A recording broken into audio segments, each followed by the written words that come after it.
ቲና ዳንኤል የሰራችውን ስራ በሙሉ ለካሌብ እንዲያወራው አወቀች። ካሌብም እዚህ ስራ ላይ ያንተም እጅ አለበት እንጂ ለብቻዋ ቲና ልታደርገው አትችልም። አሁን አባቴን የታግታችሁ እንዲያስቀመጣችሁት ብቻ እንድትነግሩኝ እፈልጋለሁ እያለ በጥያቄ ያፋጥጠዋል። ዳንኤልም እኔ አላገትኩም፣ ምንም የማውቀው ነገር የለም፣ ግን ነገሩን ሁላ የፈጸመችው ቲና ናት ሲልም መልሶለታል። ቲናም ይሄንን ነገር ሲያወራ ከጎን ሆና እያዳመጠች ነበረ። ያው ስራው አይደለም የሚወራው ነገር ሁላ የእሷ ስለሚመስላት ስለ እሷ ስለሚመስላት ከበር ሆናም ስታዳምጣቸው ነበር። ዳንኤልም እውነትም እንደጠረጠረችው ነው። ከእሷ ጋር ውሎ አንድ በአንድ ስታወራው የነበረውንና እያቀደች ያለችውን እቅድ ሁላ ይሰማና ቀጥታ ወደ ቤት መጥቶ ለትሁት ነበረ የሚነግራት። ትሁት ደግሞ ዳንኤል እያመጣ የሚነግራትን ነገር በሙሉ ለካሌብ ማውራት የእሷ ስራ ነበረ። ምክንያቱም ምክክራቸው ዳንኤል ከቲና ጋር ተመሳስሎ እየሰራች ያለችውን ነገር አንድ በአንድ እየተመለከተና እየሰማ ወደ ቤት መጥቶ ለነትሁት እንደሚነግራቸው ቃል ገብቶ ነበረ። ይህንን ስራ የሚሰራው በትብብር ነው። መጀመሪያ ቲና ይህንን ጉዳይ ለእሱ አላማከረችውም ነበር። ሁሉም ነገር ካለቀ በኋላ አባባ ከቤት ሲጠፋ ስልኩም ሲደወልለት አልሰራም ሲል ቀጥታ ዳንኤል ያላት ነገር ቢኖር አንቺ ቲና እኔ ሳላውቅ ያደረግሽው ነገር አለ ሲልም ነበር የጠየቃት። አንተ እንዴት ነው የምታስበው? እኔ ራሱ እኮ ታመሜ ቤት ከተቀመጥኩኝ ስንት ቀናቶችን አስቆጥሬያለሁ። እኔ ራሱ ካንተ ጋር አይደል እንዴ እኩል የሰማሁትኝ? ለምንድን ነው እንደዚህ የምትጠረጥረኝ ስትልም ነበር የመለሰችለት። አይ አንቺ አታደርጊውም አይባልም እና ታዲያ እሺ አሁን የት ሄደ ይባላል ሲልም ነበር ከቲና ጋር ጭቅጭቅ የያዘው ዳኒ። እፍ በቃ እኔን አትጨቅጭቀኝ፣ ምንም የማውቀው ጉዳይ የለም የሚል መልስ ነው ከቲና የተሰማው። ግን ደግሞ እቤት የዋለችበት ምክንያት ስራዋን እየሰራች ኖሯል። ማንም ሳይነቃባት ታመም ያለሁ ብላ እቤት በመቀመጥ አባባን ካሳገተች በኋላ ሾለክ እያለች እየሄደች አጋቹ ጋር እንዲሁም አባባ ጋር የምትፈልገውን ነገር እያወራች እየፎከረች ወደ ቤቷ ትመለሳለች። እቤትም ስትመለስ የት ሄደሽ ነበር ብሎ ዳኒ ሲጠይቃት የሆነ የሚሄድበት ቦታ ነበረኝ የሚል መልስ ነው የምትመልስለት። ዛሬ ላይ ግን ሁሉም ነገር ይፋ ሆኗል። ሁሉም ነገር እየሰራች ያለችው ነገር ተጋልጦባታል። ይህንን ሁሉ እሷ አታውቅም። ዳኒ ትክክለኛ ከጎኔ ቆሟል ብላ አስባ ሚስጥሯን አንድ በአንድ ለሱ ታወራዋለች። ዳንኤል ግን ሀሳቡና አላማው ይሄንን ጉዳይ እነ ካሌብ ማወቅ አለባቸው፣ ስለዚህ እኔ ከሷ ጋር መመሳሰል አለብኝ የሚል ሀሳብ አነግቦ ተነስቶ ነበር። እውነትም እንዳለው እያደረገው ይገኛል። አዎ ቲና እየሰራች ያለችውን ስራ አንድ በአንድ እየተከታተላት ነው። ከመከታተልም አልፎ ለነ ትሁት መረጃም እያቀበላቸው ነው።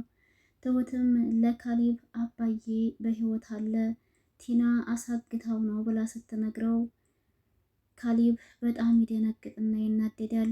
ቀጥታ የመጀመሪያው ንግግሩ የሆነው ቲና የት ነው ያለችው አጠፋታለሁ የሚል ነበር። የዚህ ጊዜ ዳንኤልም ትሁትም ይደነግጣሉ። መረጋጋት እንዳለበትና እነሱም ያቀዱት እቅድ ሊከሽፍባቸው እንደሚችል ትሁት ቀስ ብላ ለካሌብ ታስረዳዋለች።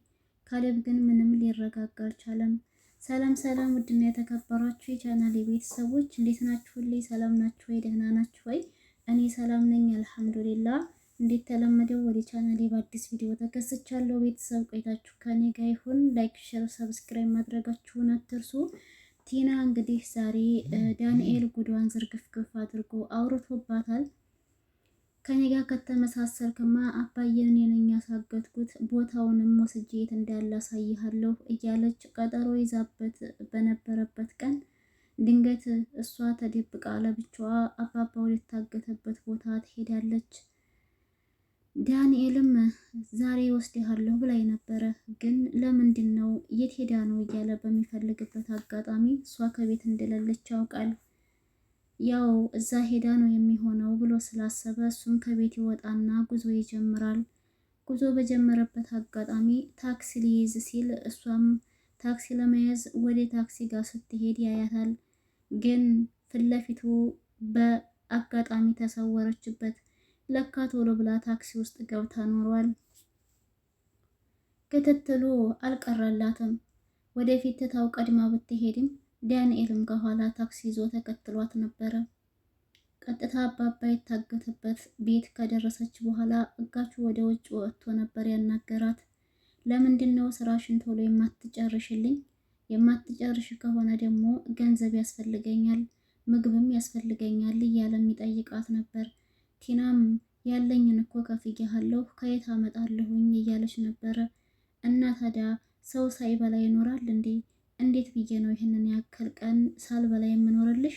አሁን ለማንኛውም የሚበላው ነገርም ስለሚያስፈልገኝ ብርም ጭማሪ ስለሚያስፈልገኝ ሄደሽ አምጪ ይላታል። ይህንን ሁላ ነገር ሲያወራ ዳንኤል ከጎን ሆኖ እያዳመጣቸው ነበር። ቲና ምንም የምታውቀው ታሪክ የላትም። ከአጋሹ ጋር ከተነጋገረች በኋላ ያላት አማራጭ ወደ ቤቷ ተመልሳ መሄድ ነበረ። ዳንኤል ግን እዛው አካባቢ ነው። ምክንያቱም አባባን እመኝኝ እኔ አሁን ካለበት ጉድ አስወጣዋለሁ እያለ ለኤደንም ሲያወራት ነበር። ኤደን ይህንን ነገር አንተ ማድረግ አትችልም፣ ምክንያቱም የቲና ጭራ ነህ ስትል ነበር የመለሰችለት። እሺ ኤዱ፣ እኔ ከዚህ በፊት ብዙ ነገር አጥፍቻለሁ። አሁን ላይ ግን አባዬ ላይ እንደዚህ ሲደረግ እያየሁኝ በጭራሽ ዝም ማለት አልችልም። ቲና የምትሰራውን ስራ አጋልጥባታለሁ፣ ሁሉንም ነገር እንዲበላሽ አደርጋለሁ እያለ ለኤደን ያወራታል። ኤደንም ደግሞ ያንን ወደፊት ስትተገብረው በተግባር የምናየው ይሆናል ትልና ጥላው ትሄዳለች። ዳንኤል ይሄም ንግግር ስላለበት በጣም እልህ ውስጥ ገብቷል። አሁን ያለው አማራጭ የካሌብን አባት ከታገተበት ቦታ ማውጣት እንደሆነም ሀሳብ አስቧል። ከዛ በኋላም ቲና ከዛ አካባቢ ሄድ ካለች ራቅ ካለችለት በኋላ አባባ እዚህ ውስጥ ሊሆን ይችላል የታገተው ብሎ ስላሰበ ቀጥታ ወዳለበት ቤት ውስጥ በደራጅ ማውጣት ይጀምራል። ወጥቶም ያው በሩ ላይ እንደደረሰ ከውስጥ የሆነ ድምፅ እየሰማም ነበር ይመስለኛል። አጋቹና አባባ እየተጨቃጨቁ መሰለኝ። አባባ አጋቹን እባክን የኔ ልጄ በጣም ስለሚያስብብኝ ስልክህን ስጠኝና አስደውለኝ ቢያንስ ደህንነቴን እንኳ ልንገረው ሲልም ጠይቆት ነበር። አጋቹ ግን እዚህ ጋር የተቀመጥኩት እቃቃ ጨዋታ ይዤ ይመስልሃል እንዴ? ምን አይነት የድፍረት ጥያቄ ነው የምትጠይቀኝ? እንዴት አድርጌ ነው ያንተን ስልክ ሰጥቼ ለልጅህ እንድትደውል የማደርግህ? ስልክ ብትደውል እዚህ ያለንበት አካባቢ ፖሊሶች በአንድ ጊዜ እንደሚመጡ አታውቅም እንዴ? ሲልም ይመልስለታል። አባባም ደግሞ እንደዚህ አይነት ተንኮል አስቦ እንዳልሆነ ቢነግረውም አጋቹ ግን ወይ ፍንክች በጭራሽ ስልክ አልሰጥህም፣ እኔም እኮ እዚህ ጋር ወድጄ ሳይሆን ተገድጄ ነው ያለሁት የተቀመጥኩት። እስከ ዛሬ እንደዚህ አይነት ስራ ስሰራ ምንም እንደዚህ የተንዛዛ ነገር አላጋጠመኝም። የአሁኗ ደግሞ ያሰራችን ሴትዮ በጣም ነገርን ታንዛዛለች፣ በቃ ታስረዝማለች። እስካሁን ሁሉም ነገር ማለቅ ነበረበት፣ ግን ይኸው እመጣለሁ እያለች ራሷ አልመጣችም ሲል መልሶለታል። ቲና ብትመጣም ከመፎከርና የሆነ ነገር ከማለት ከመጮህ ውጭ ምንም የምታመጣው የምትቀይረው ነገር የለም። አባባ ግን እስከ መቼ ነው ታግቶ እንደዚህ የሚሆነው? እቤት ውስጥ ሲሰቃይ የነበረው ነገር አነሰውና አሁን ደግሞ አዲስ ዱብዳ ያወርዱበታል። በቲና ታግቶ እየተሰቃየ ይገኛል። የምትለቀውም ደግሞ ካሌብ ቦታው ወይም የአባባ ሀብት በካሌብ ስም ከሆነ በኋላ ያንን ሀብት እሷ ካሌብን ፍታኝ ትልና ከፈታትም እሷም ከዛ ከሀብት ላይ እኩል ከተካፈለች በኋላ ያኔ ከታገተበት አባባ እንደሚፈታ ነበር ለዳንኤል የነገረችው። ዳንኤልም እስከዛ ድረስ ታዲያ እንዴት ሊሆን ነው እያለ ሲጠይቃት ምን እንዴት ይሆናል? እዛው ባለበት ይቀመጣላ፣ ሌላ ምን የሚቀየር ነገር አለው የሚል መልስ መልሳለታለች። የዚህኔ ነበር ዳንኤል እንግዲህ እሺ እንደዛ ከሆነ ጥሩ አስበሻል፣ ግን እኔ የት እንዳለ ማወቅ ፈልጋለሁ፣ ማየት ፈልጋለሁ ሲላትም ቲናም ምንም ነገር ሳትደብቅ ለነገ ሳትል ችግር የለውም ያለበት ቦታ ይዤ ይሄዳለሁ ስላለችው ነበረ። ግን በስተመጨረሻ ተደብቃ ነው የወጣችው ይመስለኛል።